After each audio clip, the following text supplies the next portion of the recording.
Bienvenue à Virage. Cette semaine, à l'émission, nous avons en studio la voiture électrique la plus abordable au pays, la Fiat 500e. En chronique, on va se déplacer chez Desharnais Pneus Mécaniques ainsi que chez Silver Wax. On va recevoir Martin Danjou pour parler du salon de l'autosport et des nouvelles de l'industrie de Marc Bouchard et d'Octane. Tout ça à Virage dans un instant. Virage Auto est propulsé par IA Assurance Auto et Habitation.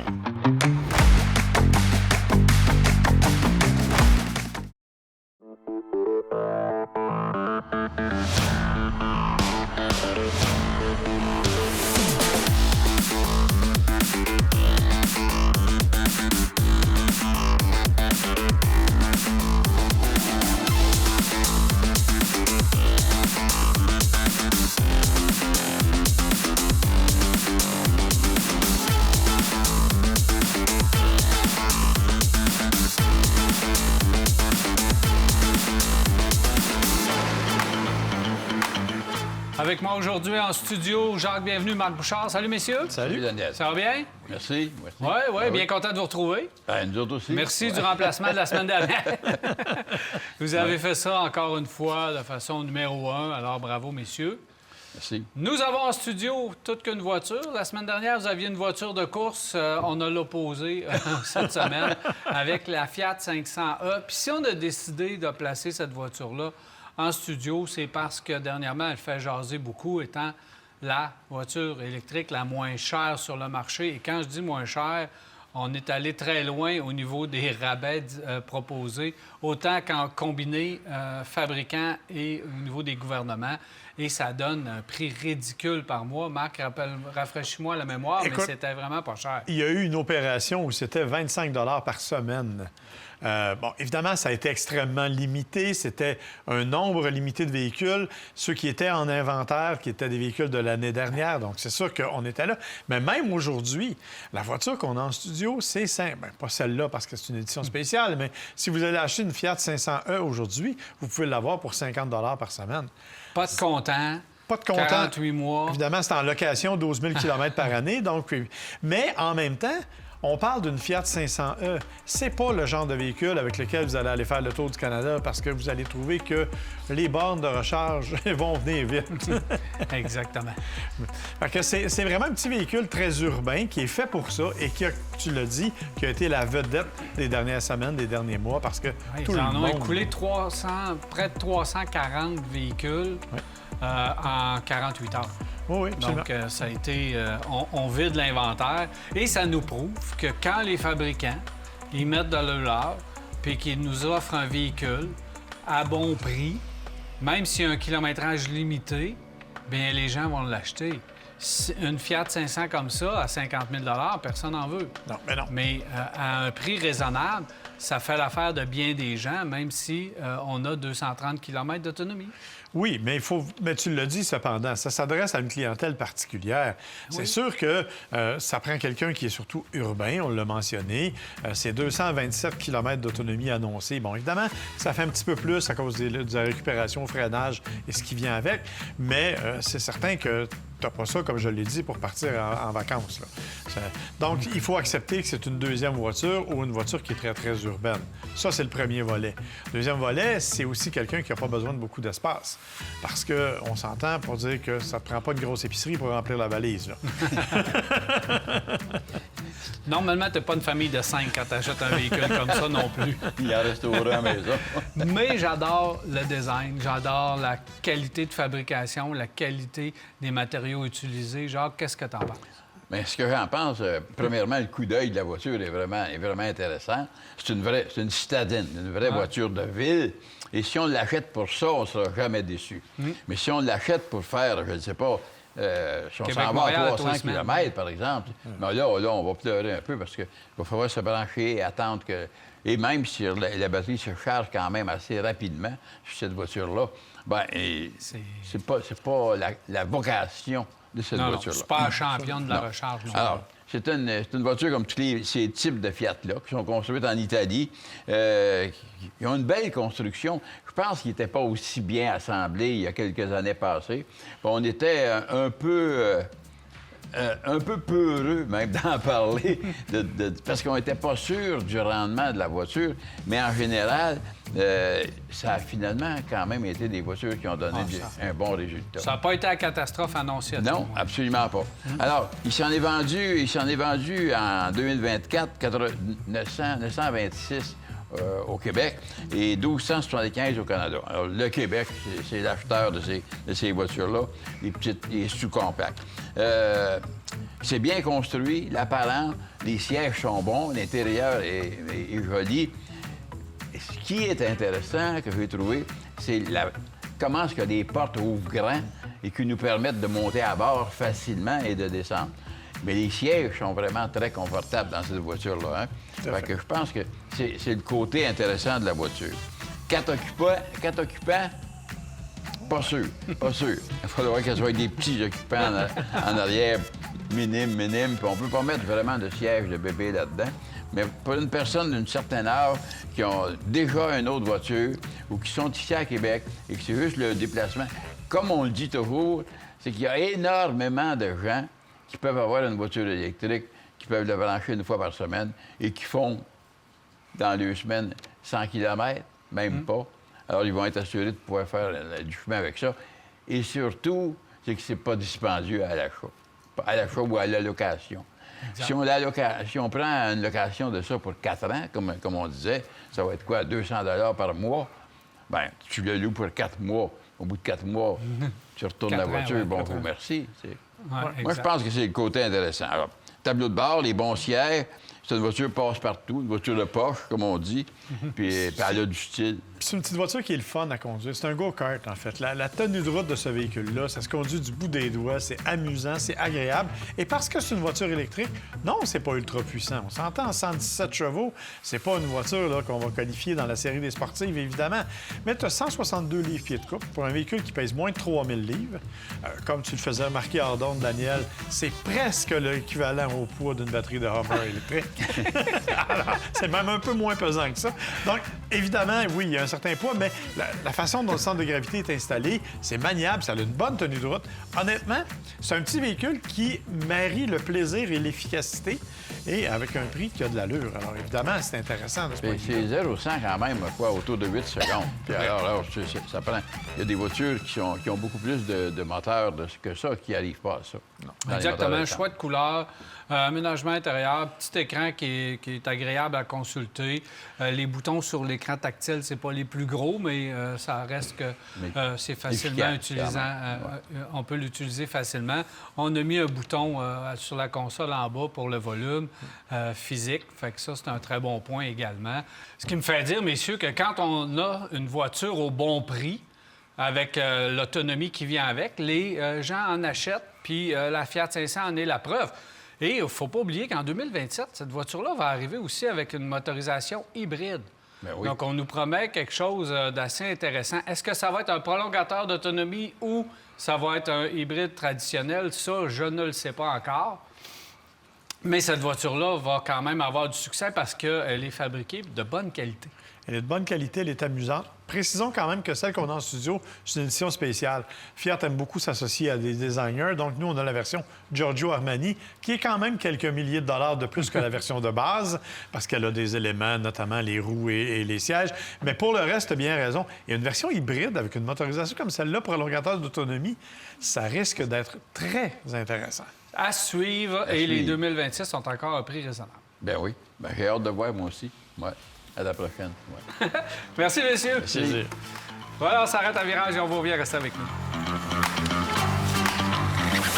Car Expert, l'expert carrossier, vous a présenté cet essai routier. Car Expert à la fine pointe de la carrosserie.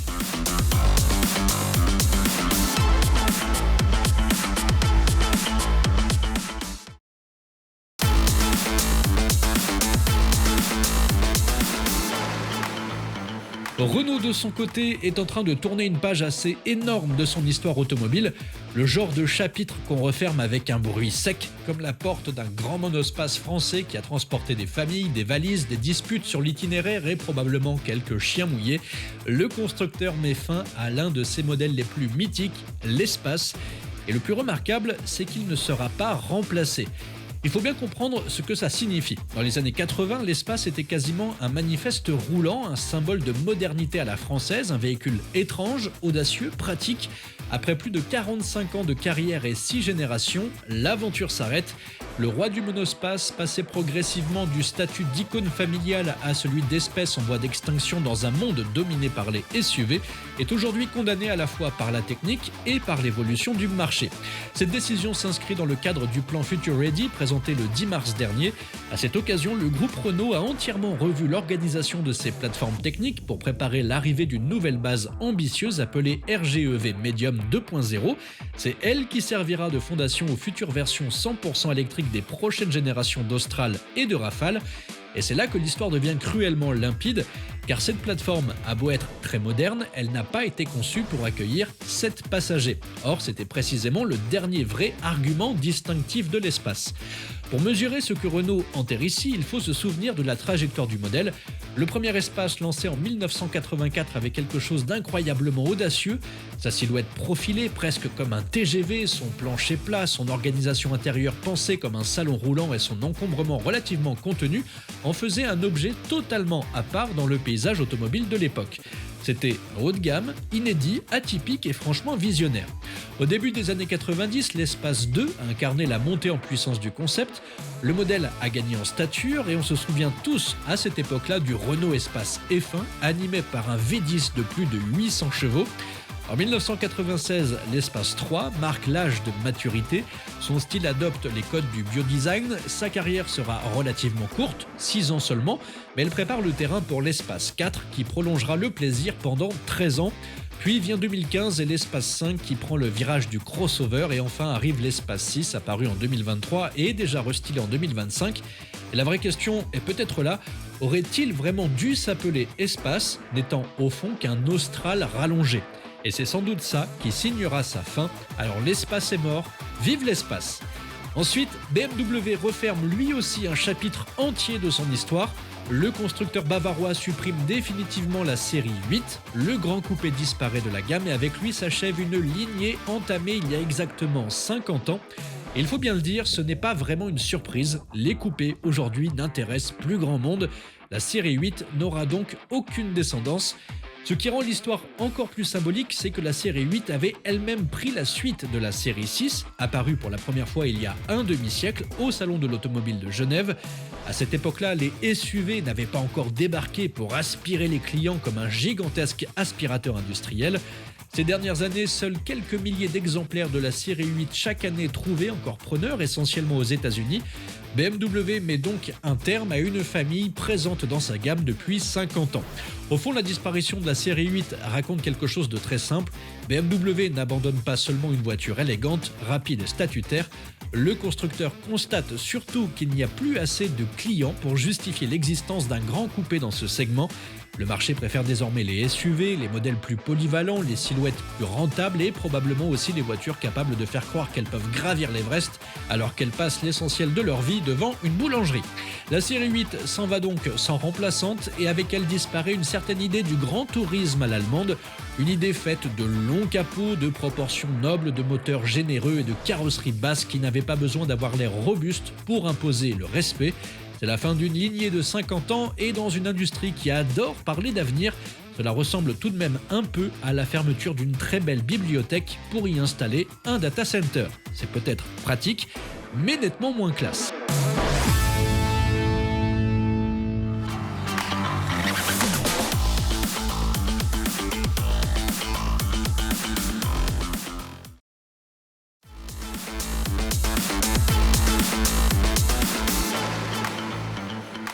Voilà, de retour, c'est le temps des nouvelles de l'industrie avec Marc Bouchard. Marc, tu commences avec quelle nouvelle? En fait, on va faire un spécial Salon de New York un peu parce qu'il y a eu beaucoup de dévoilements au Salon de l'Auto de New York au cours des derniers jours. Et la grande surprise, en fait, c'est Hyundai qui nous l'a amené avec le Hyundai Boulder.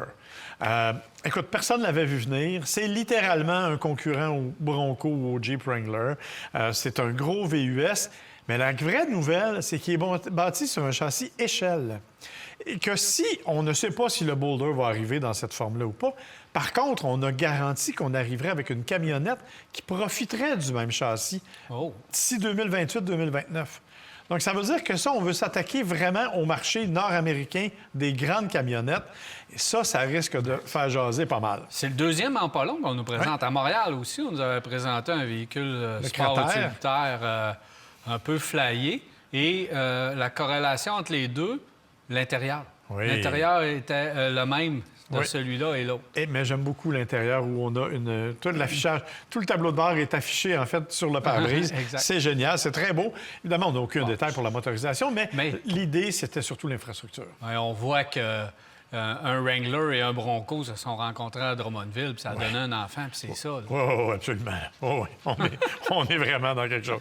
Infiniti qui a présenté son QX65. Bon, QX65, c'est pas une grande trouvaille, c'est le QX60 en version coupée.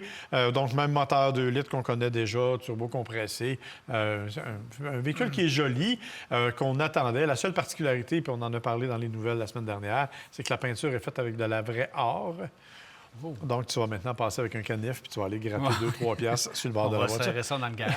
Exactement. Kia a aussi fait un grand salon avec le Kia Seltos, une nouvelle version pour 2027. Un véhicule qui a été considérablement remanié, Très remodelé, beau. qui est vraiment magnifique, qui arrive version 100% électrique, bien sûr. Donc, ça aussi, ça va être intéressant. Mais la vraie nouvelle chez Kia, c'est pour te faire plaisir, c'est le EV3 qu'on a enfin présenté. Hey, après 3 ans là, qu'on nous le présente, on nous présente un V3, puis toutes les EV sortent, sauf le EV3. Ouais. C'est le premier qu'on a présenté. Exactement. Bon, enfin. Mais Mais là- je suis un peu déçu au niveau du prix, par exemple. Le Il prix est est... plus élevé qu'on pensait. Le prix est assez élevé. Par contre, on arrive avec une autonomie de 482 km. Bien, c'est un EV4, EV5 modifié. Oui, mais il est beaucoup plus petit. Moi, je m'attendais à ce qu'on fasse un peu ce qu'on a fait avec la Fiat 500, qu'on nous arrive avec une autonomie réduite, mais avec un prix qui était plus abordable. Or, on a décidé de garder cette particularité-là. Donc, oui, c'est vrai, c'est cher. On va voir ce que ça va donner, bien sûr, mais il est beau. C'est un petit véhicule urbain. Genesis nous a représenté un véhicule qu'on avait vu en novembre en France, la Genesis Wingback. Écoute, elle est magnifique. C'est une superbe voiture. C'est une G90 qui est concurrente de la RS6 chez Audi. Un beau véhicule qui est concept, mais qui devrait arriver. Subaru nous a présenté le Gateway. En fait, c'est le Highlander, en version Subaru. Moins de plastique, par contre. Je ne sais pas s'ils ont écoulé le stock. Ouais, c'est ça. Alors, évidemment, ils ont présenté C'est aussi... une bonne nouvelle. Ils ont présenté le Forester Wilderness hybride aussi. Mais là, bon, on s'entend que c'est juste une adaptation. Mais effectivement, le Great Getaway s'en vient, donc un véhicule 100% électrique. Et il y a Volkswagen qui est arrivé aussi avec le Volkswagen Atlas. Un véhicule remanié qu'on avait Il est testé au Québec, d'ailleurs, sur certains lacs de la région de la Mauricie. Donc, le voilà. Il est beau, il est bien réussi. Pas de grands changements au niveau mécanique, mais un véhicule qui arrive avec une silhouette beaucoup plus moderne et beaucoup plus réussie. Hey, la partie avant, là, c'est vraiment très réussi. C'est beau. Pas beaucoup de changements. Ben, l'intérieur, c'est correct, mais vraiment, là, l'avant, l'arrière... Ah non, c'est super beau. On garde le 5000 livres de capacité de remorquage. Bref, un beau travail avec ce Atlas. Effectivement. Merci, Marc. Plaisir. Alors, voilà, on se déplace chez Desharnais Pneus Mécaniques et on va. Ce segment est une présentation du réseau des garages recommandés CAA Québec et de B Lepage Autoservice. Visitez caaquebec.com pour trouver votre garage. Nous sommes présentement chez Desharnais Pneus Mécaniques. Je suis en compagnie de Danny Bellil. Salut, Danny. Salut, Daniel. Ça va bien? Ça va bien, merci. Alors, dans la chronique de pneus cette semaine, tu m'as choisi 4 nouveautés. Pourquoi tu as choisi ces pneus-là que tu vas nous présenter aujourd'hui? Bien, premièrement, j'ai essayé de choisir des nouveautés dans différents créneaux. On va toucher autant au niveau ultra haute performance comme en avant de moi qu'un pneu plus touring, même commercial. Je vais vous expliquer les différentes applications. Donc, je voulais choisir des produits qu'on promouvoit chez Desharnais puis qui ont une belle réputation dans le marché. Il n'y a pas seulement 4 nouveautés dans le marché, là. Il y en a un peu plus que ça. Il faut venir te voir si on veut avoir les autres nouveautés. Alors, présente-moi ces 4 pneus, Danny. Effectivement. Puis juste pour faire une petite parenthèse, Bridgestone Firestone, juste à eux seuls, cette année, ont 6 nouveaux produits. OK, bon. Donc, Bridgestone, c'est la compagnie qui a le plus de nouveaux produits été 4 saisons, si on peut dire. Et Ceylon, Hankook aussi, mais on va s'en tenir à ces 4 produits-là. OK, tu commences avec quoi? Bien, je vais vous commencer avec le Firestone, le Fireox Indy 500 version 2. C'est un produit qui a été lancé quand même il y a quelques années en la version 1. C'est un produit qui était, premièrement, très très accessible. Dans le Ultra Haute Performance d'été, c'était un des produits les plus accessibles au niveau du prix. Donc, Firestone ont inondé le marché. Produit dur, roulement assez bruyant, ces choses-là, mais tellement populaire que Firestone ont renouvelé avec une version 2, mais améliorée. Bridgestone Firestone travaille avec une méthode de fabrication qu'on appelle Enlighten. En gros, ce qu'ils veulent faire, c'est vraiment d'essayer de recycler les produits le plus possible, la résistance au roulement, beaucoup le côté environnemental. Okay. Ils ont même comme objectif ultime carboneutre en 2050. On s'entend que c'est des gros objectifs, mais c'est à suivre. Par contre, le composé de semelle qu'ils utilisent présentement, effectivement, il est très efficace. Et ce produit-là en fait partie. Donc, les gens vont avoir un peu plus de confort avec cette nouvelle version. Puis, effectivement, il est bien positionné au niveau du prix? Très bien positionné. C'est un produit qu'on va retrouver dans le tiers 2, qu'on appelle au début tiers 2. Les gens, souvent, dans ce type de grandeur-là, c'est des produits qui sont très chers, ne veulent pas nécessairement débourser pour le haut de gamme, le Bridgestone ou le Michelin. Vont avec un produit comme ça, qui a été très raffiné avec la deuxième version. Juste donner un exemple, ils ont réduit en 32e l'épaisseur de semelle de 2,32. Là, les gens vont dire, bien oui, mais il va durer moins longtemps. Non, au contraire, avec le nouveau composé que je vous ai parlé, ils vont aller chercher autant de millage, sinon plus, puis ils vont avoir une meilleure douceur de roulement. Parle-moi du Ceylon qui est à côté de moi. Ceylon, on a lancé un nouveau produit dans la catégorie acheté, ce qui veut dire un peu plus pour rouler sur la grande route, asphalte, ces choses-là. Il s'appelle le TerraMax HT2. L'ancienne génération est un produit qui était désuet au niveau de dessin de semelle. C'était pas un produit qui était très populaire. On avait beaucoup de difficultés à le vendre, sincèrement. Maintenant, avec le nouveau HT2, nouvelle conception, nouveau dessin de semelle, les gravures circonférentielles beaucoup plus profondes, donc meilleure évacuation d'eau, meilleure douceur de roulement. Les gens qui recherchent un rapport qualité-prix pour ce genre de pneus-là, je pense que le Ceylon TerraMax HT2 est vraiment un choix à considérer. Il va faire un bon travail. Ouais. Maintenant, pneu commercial, le Michelin à côté de toi? Oui, on l'appelle le Agilis Cross Climate 2. À ne pas confondre parce que le Agilis Cross Climate, première version, avait exactement le même dessin de semelle. Fait qu'il faut faire attention. Celui-ci va arriver avec le flocon qu'on appelle sur le côté, donc on peut le rouler à l'année. C'est un produit qui a une douceur de roulement exceptionnelle, puis c'est vraiment la référence dans ce marché-là.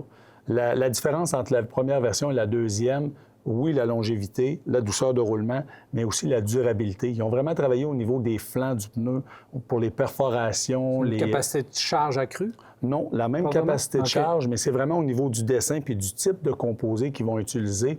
Les gens qui arrivent avec des campeurs, que ce soit les ProMaster, que ce soit les sprinteurs, ne veulent pas trop se casser la tête au niveau du changement de pneus. Je crois qu'un produit comme celui-là peut être un produit très bien adapté, un peu plus cher que la compétition en général, mais sincèrement, juste au niveau de la douceur de roulement et la durabilité, les gens vont trouver leur compte. Voilà pour les nouveautés que tu as choisies. Il va en avoir d'autres. On va en parler de plusieurs nouveautés pour des chroniques. Une qui s'en vient, qui va être révolutionnaire dans le marché du pneu à crampons. Nokian nous ont fait un clin d'œil avec le Acapelita 01, le clou adaptatif qui est capable de se rétracter. On se garde ça pour les chroniques d'hiver. Révolutionnaire. Révolutionnaire au dire de Nokian. J'ai vraiment hâte de vous présenter ça. Ça n'a pas manqué à l'automne prochain. Une révolution. Hey, c'est rare, c'est des gros mots. Là. Il va y avoir des attentes. Je suis prêt. Danny, autre sujet, ça concerne les gens qui décident de garder leurs pneus d'hiver l'été. Je dirais pas que c'est une mode, mais on en voit énormément qui décident de faire ça. Ils sont presque...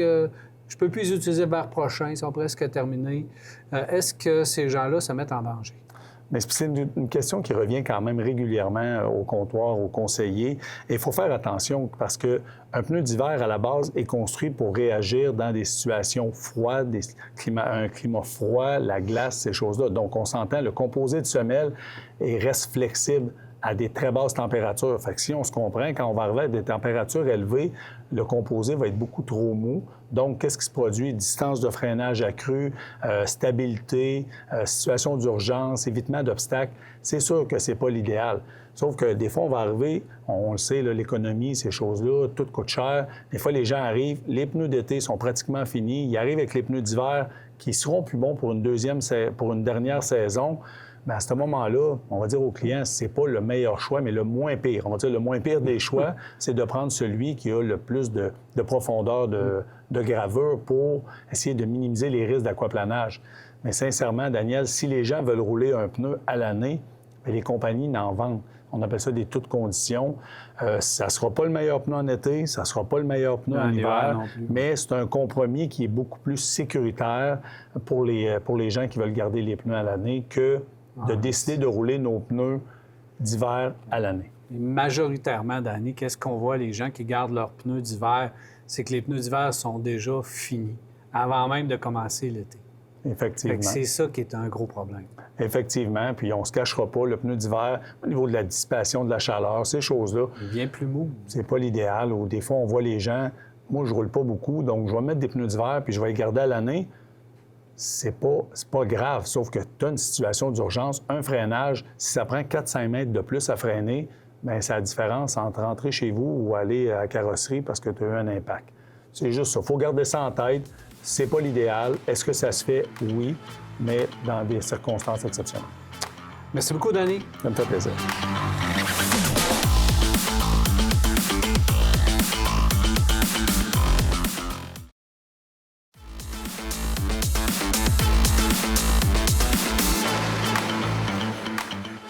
Voilà de retour. Le salon de l'autosport arrive à grands pas et comme à l'habitude, je reçois Martin Danjou. Salut Martin. Salut, c'est vraiment une tradition. Hein? Ben oui, une tradition. Chaque année, on se parle. Évidemment, je veux que tu m'en parles en long et en large. On a un invité, Jean-François Drolet, directeur général réseau UAP Napom. Bienvenue à Virage. Merci de m'accueillir. Alors Martin, avant qu'on parle à ton invité, évidemment, parle-moi de cette édition 2026. Qu'est-ce qu'on y retrouve cette année? Bien écoute, à chaque année, on dit toujours que ça va être la plus grosse édition. Ça grossit. Depuis 4 ans, depuis la relance de la COVID, on a 25 d'augmentation de l'achalandage année après année. Ça, c'est de la constance et ça, c'est vraiment le fun. C'est vous, les gens à la maison, qui venez de plus en plus nombreux et on l'apprécie. Et cette année, c'est le 55e édition. Donc, on veut vraiment mettre la table à quelque chose de grand. Un show 100 québécois avec des builders, des artisans 100 du Québec. On voulait vraiment mettre la table en début de saison. Puis, avec le contexte actuel, on s'est dit, gars, pourquoi pas fêter ça entre nous autres dans la grande famille québécoise, donc pour la 55e édition. Et en plus d'avoir ce que vous avez à chaque année avec le Salon Autosport, toutes nos zones d'activation, bien, depuis 3 ans qu'on fait évoluer ça avec la zone extérieure. Et cette année, là, on peut le dire, pour de vrai, ça fait 3 ans que je me fais aller les mâchoires avec ça. Mais là, cette année, c'est vraiment vrai. On est rendu comme le SIMA Show à Las Vegas. C'est intérieur, extérieur. Et l'extérieur, ce qui est le fun, on vous l'offre gratuitement. Okay. C'est un cadeau. À l'intérieur, c'est payant. Mais à l'extérieur, de 8 h à midi, samedi et dimanche, 100 des activités qui vont être là sont gratuites. On l'offre aux gens. Venez faire un tour, venez découvrir notre passion avec nous autres. Puis peut-être bien que vous allez dire, crime, c'est trippant, je vais aller faire un tour en dedans. Mais je vous le dis, on a mis la table vraiment quelque chose de gros cette année. Les exposants, c'est complet, Martin, tu me disais? Écoute, c'est fou, là, ça fait 1 mois sold out, on n'a jamais vu ça. On se dit avec le contexte actuel, est-ce que les gens vont adhérer de ça? Et c'est incroyable, la réponse. Tout le monde est là, c'est la 55e édition. Puis on s'est rabattu sur l'extérieur, justement, avec ceux et celles qui n'avaient plus de place à l'intérieur. Bon, on s'est dit, bien, à l'extérieur, on va arranger quelque chose. Puis finalement, on est sold out aussi à l'extérieur, donc gros succès. Quelle est l'implication de Napa? Écoute, l'an dernier, on s'est rencontrés, Jeff et moi, et ça a cliqué automatiquement. Ça a été vraiment un coup de foudre au niveau professionnel. Et Napa est devenu présentateur de l'événement avec une de ses branches qui s'appelle NextDrive, tout ce qui est le volet électrique, parce qu'on voulait développer ça, le côté performance électrique, parce que, veut pas, on s'en va vers ça. Et c'est d'être avant-gardiste un peu, parce que, bon, on se fait garrocher des roches par nos puristes, mais regarde, qu'est-ce que vous voulez, on s'en va vers là. Et je pense que d'être au début de quelque chose, c'est là qu'on va le développer comme on le veut. Et le volet électrique avec NextDrive a eu un succès incroyable. On a fait une piste d'accélération qui revient cette année sur 400 pieds avec des modèles. Ford Auto Collection va être là avec des Mach-E. On a aussi Tesla qui va être là. Donc, ça, on a fait évoluer le projet. Et cette année, là, Napa s'est dit, crime, on peut venir avec nos autres divisions. Et c'est là que Jeff vient en ligne de compte. Jeff est directeur et chapeaute les divisions chez Napa. Traction, Napa Autopro. Napa Autopro qui a une division Napa Racing avec le NASCAR Canada, avec Carlisle maintenant, les nouveaux outils Carlisle qui sont dépositaires chez Napa en exclusivité. Cette année, on va faire le lancement de la marque Carlisle dans la zone Napa Racing. Fait que, tu vois, c'est ça l'implication de Napa cette année. Jean-François, c'est important pour vous autres d'être là? Ah, absolument. Premièrement, la région de Québec est un centre super important, beaucoup de passionnés de l'automobile. Puis, nous, notre réseau est fort dans la région de Québec. Ça nous fait vraiment, vraiment plaisir de présenter la 55e édition du Salon. Puis, on a beaucoup, beaucoup d'ateliers et de partenaires en magasin qui vont venir se joindre à nous pour participer à cet événement-là. Fait qu'on a bien hâte. De mettre de l'avant Next Drive, évidemment, qui est votre division, puis qu'on voit que l'après-marché s'intéresse de plus en plus à l'industrie automobile électrique et à l'électrification des transports. Pour vous, c'est important de mettre cette division-là vraiment de l'avant? Ah, tout à fait. Bien, la valeur que Next Drive apporte aux consommateurs est incroyable. On est le plus grand réseau d'entretien et de réparation de véhicules électriques dans l'après-marché au Canada. Écoute, on va avoir presque 100 ateliers d'ici la fin de l'année. Donc, c'est beaucoup si on compare à ce qu'il y a sur le marché. Puis, on a vraiment les meilleurs techniciens. Donc, l'offre que Next Drive donne aux consommateurs est remplie de valeur, du reconditionnement de batterie jusqu'à un simple entretien ordinaire que tu dois faire avec ton véhicule, parce qu'il faut en faire de l'entretien sur les véhicules électriques, contrairement à la croyance. Donc, c'est important pour nous d'être là puis de continuer à faire connaître la marque aux consommateurs. Oui, et la division Next Drive, je pense que c'est important que la population soit au courant que, justement, ils ne sont pas laissés à eux-mêmes puis qu'on peut faire réparer notre voiture électrique sans problème dans l'après-marché puis sauver des sous, probablement. Oui, puis c'est ça qui est le fun, parce que c'est les mêmes spécialistes qui ont été formés, qui étaient chez Napa Autopro, les garagistes Autopro. Maintenant, tu as une division Next Drive. Puis c'est ça qui est le fun, c'est qu'on a pu placer tout le monde dans le salon. Tu sais, avec la gang de Napa Autopro, avec Napa Racing, on a une belle section qui est là. Next Drive, intérieur, extérieur. Grâce à eux, les gens vont pouvoir venir gratuitement essayer tous ces véhicules-là, de faire une piste de course en plein centre-ville de Québec. Qui aurait dit ça un jour? On en faisait à l'époque avec Festival, qu'on a commencé à varier dans le parc industriel. Puis là, on revient, ça fait 25 ans. Ça fait quand même un certain temps. En terminant, Martin, les dates? Du 1er au 3 mai, excusez-moi, du 1er au 3 mai au Centre de foire d'Exposité, autosportquebec.com. Achetez vos billets en ligne maintenant pour éviter la file, parce qu'à chaque année, on a comme... C'est incroyable. L'an dernier, 1h15 d'attente à l'entrée pour rentrer avec son billet. Fait que là, si vous avez votre billet acheté à l'avance, vous arrivez, vous scannez et vous rentrez automatiquement. Donc, c'est un rendez-vous pour les passionnés d'automobile. On en parle plus en détail au cours des prochaines semaines. À chaque semaine, on va être là jusqu'au 1er mai, alors soyez-y. Martin, Jean-François, merci, messieurs. Plaisir. Merci. Alors voilà, on se transporte chez Silverwax et on va voir. Ce volet esthétique vous est présenté par Silverwax. Silverwax, des produits de haute qualité, conçus, fabriqués et testés au Québec.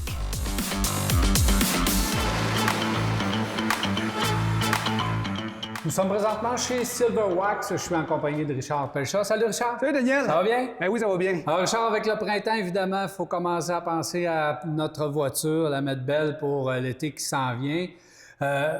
Différents processus. Fait qu'au cours des prochaines semaines, tu vas renseigner les gens sur tout ce qu'il faut savoir pour me rendre sa voiture très belle. Aujourd'hui, on va commencer à la préparer. On va commencer avec le début, Richard. Oui. Et il y a surtout le savon de pré-lavage. Ça, c'est la première unité que tu veux me parler.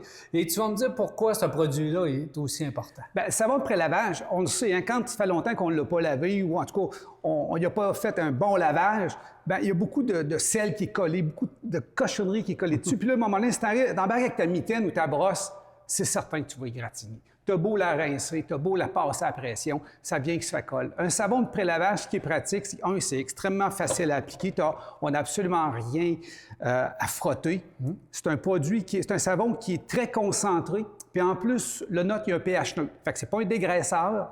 On le prend, on le vaporise sur le véhicule, puis il va enlever déjà 70-80 % de la saleté sans frotter. Okay. C'est ça qui est intéressant. Puis pour l'appliquer, on peut l'appliquer ou bien avec une hose qu'on a à la maison ou avec une machine à pression. Ce produit-là, regarde, j'en ai justement un ici. Ça, c'est tout simplement avec la hose. Le boyau. Le boyau d'arrosage standard, avec une pression standard. Ceux qui aiment mieux avec une machine à pression, ils prennent le produit, ils le diluent, tout simplement, puis ils vont faire une grosse mousse. Ah, ça vient épais comme la crème à barbe, c'est pas compliqué. Okay. Et là, la saleté, elle va tomber, elle va descendre. Moins de chances d'égratigner. Est-ce que ça veut dire que ce qu'on utilise comme savon pré-lavage, on va sauver sur notre savon mousse normal? Oui, c'est certain qu'on va avoir besoin de moins de savon, mais le but, c'est surtout de ne pas égratigner le véhicule. OK. C'est pas une obligation d'utiliser ça avant. Ton véhicule, si tu l'as avec une mitaine ou avec une brosse, il va être propre. Par contre, tes chances de l'égratigner sont pas mal plus grandes. Et là, on y va avec le savon mousse, on choisit. Oui, dans les savons, j'ai eu mes 2 savons aujourd'hui. Je me fais toujours poser la même question. Un savon C ou un savon ordinaire? Vraiment, vraiment simple. Si votre voiture est protégée, un savon régulier va faire très, très bien l'affaire. Si vous n'avez aucune protection, votre savon cire va vous donner un look comme si elle serait cirée. Ça va faire une protection, mais pas pour du long terme. OK? Et un bon savon cire ne mousse beaucoup moins normalement. S'il mousse autant qu'un savon ordinaire, ça veut dire qu'il n'y en a pas beaucoup de temps. Fait que ça, c'est vraiment important d'y aller avec ce bon savon-là. Mais moi, plus qu'il y a d'étapes directement dans le savon, mieux c'est. Oui. J'utilise celui classé où je trouve qu'il fait un bon travail. Bien, le look est là. Hein? Tu as une petite brillance. Tu le vois, à chaque fois, il y a toujours un petit peu plus de brillance. Quelqu'un qui a commencé à perdre sa brillance, c'est vraiment pratique pour ça. Là. Bon, et même quand il y a une cire, on dirait qu'il brille un petit peu plus. Oui, il se rince plus facilement aussi. Et voilà. Autre étape après. Oui, une affaire importante. J'ai amené un seau aujourd'hui. J'ai amené notre petit seau. C'est un petit seau de 10 litres. Par contre, ne pas oublier d'acheter un seau avec un fond. Peu importe le type que vous avez, ça prend quelque chose pour garder le sable dedans. Là, on va la relaver justement après l'hiver. Puis, je vous le dis, votre mitaine, elle va être pleine. Du sable, il va en avoir. Assurez-vous d'avoir un fond dedans. Très, très, très important. L'étape suivante, une fois qu'il est lavé, on a fait notre savon de pré-lavage, si on a utilisé ça, on a pris notre savon régulier, on l'a bien lavé, on l'a bien essuyé. Un autre petit truc aussi, j'ai amené ici une microfibre pour remplacer les fameux chamois conventionnels. C'est plus doux, ça absorbe plus qu'un chamois. Fait que si quelqu'un, son chamois s'en va et veut faire un remplacement, c'est le produit idéal. Une fois qu'il est bien asséché, on prend le nettoyant pour dépôt ferreux. Là, on va enlever toutes les petites particules de rouille qui sont collées dans notre peinture. Puis peu importe que la peinture soit blanche ou qu'elle soit noire, il y en a autant. C'est important de le faire. Puis ça, c'est pas de travail non plus. On n'a plus rien à faire. Avant, il fallait l'appliquer, il fallait frotter un petit peu. Maintenant, tout ce qu'on a à faire, on le prend, on le vaporise directement sur le véhicule. Et ce qui est intéressant avec la nouvelle formule, c'est que ça va venir comme mauve. Ça va couler ces mauves. On voit partout qu'il y a des picots de rouille. Fait qu'on le vaporise, on le laisse agir 2-3 minutes et on rince à grand eau. C'est tout ce qu'on a à faire.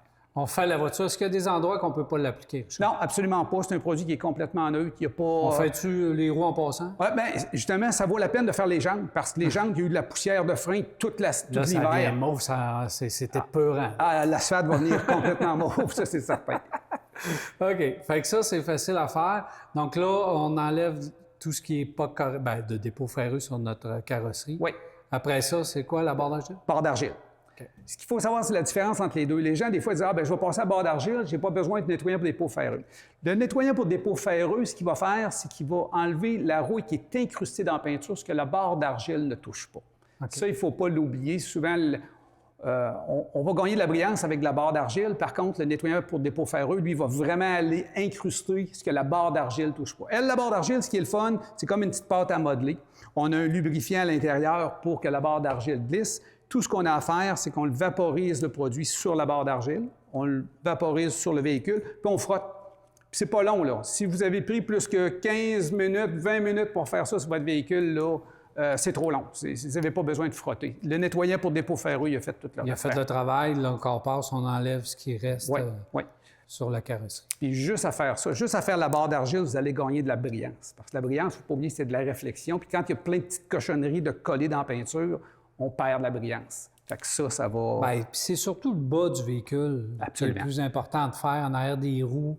Le bas de la véhicule, c'est là qu'on voit des fois ça accroche un petit peu plus. Oui. Puis le reste du véhicule. Tout le véhicule. Puis faites-les sur votre pare-pierre aussi. Faites-les partout. Oui? Ah oui, on le fait partout.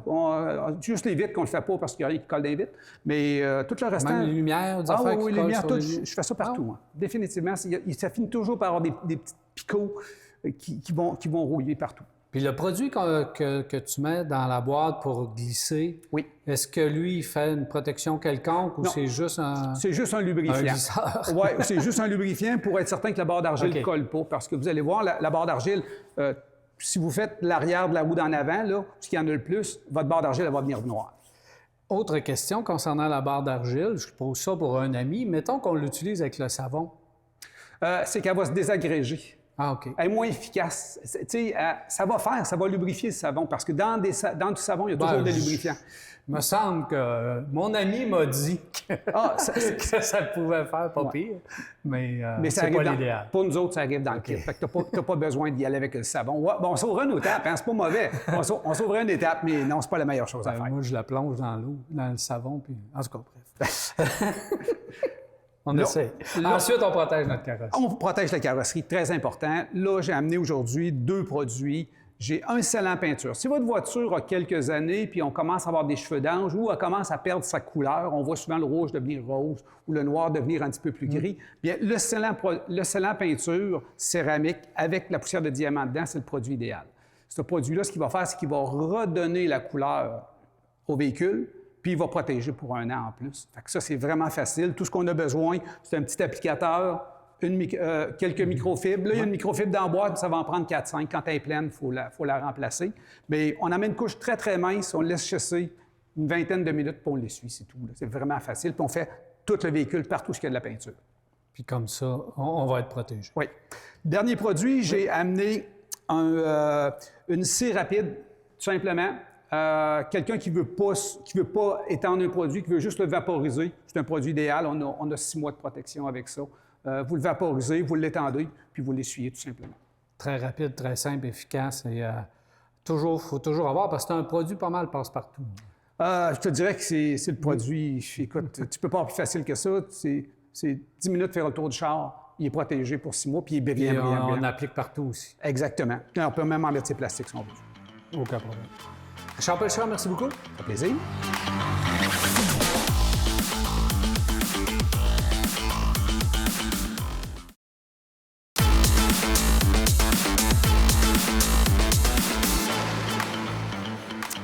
Nous sommes de retour 670-9078, poste 230 ou encore virage à télémac.tv ou via notre Facebook. C'est les façons de nous rejoindre, nous poser vos questions. Merci de le faire en grand nombre. Alors, messieurs, on n'a pas beaucoup de temps, mais on a beaucoup de questions. Fait qu'on va essayer d'en faire le plus rapidement possible. Monsieur Bourgault, il dit « J'hésite entre un RX 450, donc la version branchable, ou un RAV4 Prime. Lequel va plus garder sa valeur? Lequel sera le plus fiable et lequel le plus confortable? Le Lexus est le plus confortable, on va régler ça tout de suite. Bien, question confort, c'est le Lexus. Pour le reste, c'est pareil. C'est pareil. Vous avez un véhicule qui va être aussi fiable, aussi solide, aussi bien assemblé et qui a les mêmes performances. Alors oui, c'est vraiment une question de luxe ou moins luxe. Si vous avez moyen, on prend le Lexus. La valeur de revente est toujours là également, autant, mais le RAV4 Prime, on se l'arrache. Je pense qu'il y a plus de valeur dans le véhicule d'occasion que dans le neuf encore. Absolument. Ce véhicule-là est recherché. Alors, un des deux, à la base, vous ne vous trompez pas, 0. Il y a plus d'acheteurs pour un RAV4 que pour un RX 450. Oui. Alors, parce que les prix sont l'achat va être... Si ton véhicule est à vendre après X nombre d'années, selon moi, il va sortir plus rapidement que l'autre par rapport au prix. Voilà. Frédéric, je veux changer mon F-150 pour un Maverick. Ça ressemble à un prix de l'essence élevé, ça. Maverick, idéalement le Tremor. On m'a parlé d'une version électrique du Maverick. Est-ce que c'est vrai et quand? La réponse, c'est non, pas pour le moment. Il y aura effectivement une petite camionnette électrique du côté de chez Ford. Quant à savoir c'est quand, écoutez, bonne chance, on ne le sait pas. Ça devait sortir pour 2027, mais on n'a rien entendu de concret là-dessus pour le moment. Donc... Je peux pas croire que Ford nous a fait tout ce show de boucan-là, une présentation, une nouvelle vision, une nouvelle plateforme, puis que le véhicule n'arrivera pas. Là. Non, le véhicule va arriver, mais quand est-ce qu'il va arriver? Parce que là, on a complètement arrêté le Lightning. On a à peu près plus rien au niveau de l'électrification du côté de chez Ford. Fait qu'il faut repartir presque à zéro. Donc, je ne sais pas où ils en sont rendus avec ce développement-là. Bien, hâte de voir. Aucune nouvelle. Aucune nouvelle de voir ça. Non. Mais j'ai peine à croire qu'il va être beaucoup plus petit que le Maverick. Non. Donc, Ouais, moins équipé, probablement. L'idée, c'est qu'on veut vraiment le vendre pas cher, donc il va arriver probablement avec un siège optionnel. Là. j'ai hâte de voir qu'est-ce que ça va donner. Il y a Caroline qui se cherche une décapotable abordable, neuf pour l'été. C'est incroyable qu'il n'y ait pas plus de fabricants qui fabriquent des décapotables. Bref, il n'y a pas beaucoup de décapotables sur le marché, surtout des 4 places. Donc, on se rabat tout le temps sur la MX-5. La Mustang, 4 places? Si vous voulez sacrifier, sinon c'est la Mustang. La Mustang, il n'y a pas d'autre chose que la Mustang, une 4 places, là? Il faut aller dans la haute gamme, un Mercedes, c'est ça, BM. abordable, là. C'est ça. Mais si on veut vraiment un décapotable, c'est Mustang, là. C'est ce qui reste dans un prix un peu plus raisonnable. Puis après ça, Mercedes qui est... Oui. Puis la MX-5, ben, c'est deux places, vraiment. Il y a de la place, là. Il y a de la place sur le marché pour faire une décapotable, là. Je m'adresse à l'industrie, là. Je pense qu'il y a de la demande. Si Volkswagen avait gardé sa EOS, par exemple, ça serait un succès incroyable. Alors, il y a de la place. Oui, mais il y a de la place. Il n'y a pas d'option.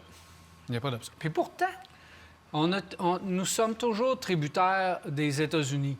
Les États-Unis, il fait beau, il fait chaud, on utilise des décapotables. Il devrait en avoir beaucoup plus que ça. Je peux pas croire qu'ils n'en achèteraient pas. Oui, mais tu sais, on a eu toutes sortes d'aventures décapotables. Hein? Rappelle-toi le Murano décapotable, là. On a essayé vraiment n'importe quoi. Ah oui. Il faut rester quand même dans la logique. On peut avoir des versions. Tu sais, la Golf, on avait une Golf décapotable. C'était pas compliqué. C'est vrai, c'était simple. Mais il n'y en a plus. On recherche pour un véhicule d'occasion une Nissan Versa, 136 000 km, 2018, la version Note, évidemment. Automatique, propre, 8 500 $. Oui. C'est correct, dans le marché d'aujourd'hui. On achète.